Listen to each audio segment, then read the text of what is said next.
मेरे सभी भक्तों, मेढक का रखवाला कौन? मैं तुम्हें एक कहानी सुनाता हूँ। बहुत अच्छी कहानी है, समझना इसे अच्छे से। एक राजा अपनी वीरता और सुशासन के लिए प्रसिद्ध था। एक बार वो अपने गुरु के साथ भ्रमण कर रहा था। राज्य की समृद्धि और खुशहाली देखकर उसके भीतर घमंड के भाव आने लगे और वो मन ही मन सोचने लगा, सचमुच मैं एक महान राजा हूँ। मैं कितने अच्छे से अपने प्रजा की देखभाल करता हूँ। गुरुजी सर्वज्ञानी थे।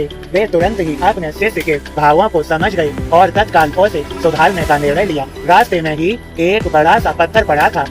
गुरुजी ने सैनिकों को उसे तोड़ने का निर्देश दिया। जैसे ही सैनिकों ने पत्थर के 2 टुकड़े किए, एक अविश्वसनीय दृश्य दिखा। पत्थर के बीचों बीच कुछ पानी जमा था और उसमें एक छोटा सा मेढक रह रहा था। पत्थर टूटते ही वो अपनी कैद से निकलकर भागा। सब अचरज में थे कि आखिर वो इस तरह कैसे कैद हो गया और इस स्थिति में भी वो अब तक जीवित कैसे था।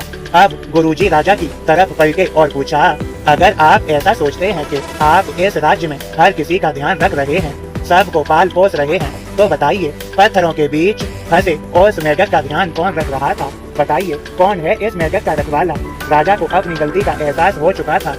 उसने अपने अभिमान पर पछतावा होने लगा। गुरुजी की कृपा से वे जान चुका था कि वो ईश्वर ही है जिसने हर एक जीव को बनाया है और वही है जो सबका ध्यान रखता है। मेरे सभी भक्तों समझो, कई बार अच्छा काम करने पर मिलने वाले यश और प्रसिद्ध से लोगों के मन में अहंकार भर कर जाता है और अंततः यही उनके अपयश और दुर्गति का कारण बनता है। अतः मेरे बच्चों, तुम्हें सभी को ध्यान रखना चाहिए कि तुम चाहे इस जीवन में किसी भी हम पर पहुंच जाओ, कभी घमंड ना करना और सदा अपने अर्थपूर्ण जीवन के लिए उस सर्वशक्तिमान ईश्वर अल्लाह वाहिगुरु के कृतज्ञ रहें। मेरे सभी बच्चों, तुम सदा सुखी रहो, मैं यही चाहता हूँ। तुम सदा खुश रहो। मेरी कृपा भरा आशीर्वाद तुम सभी के लिए। खुश रहो, सबका मालिक एक।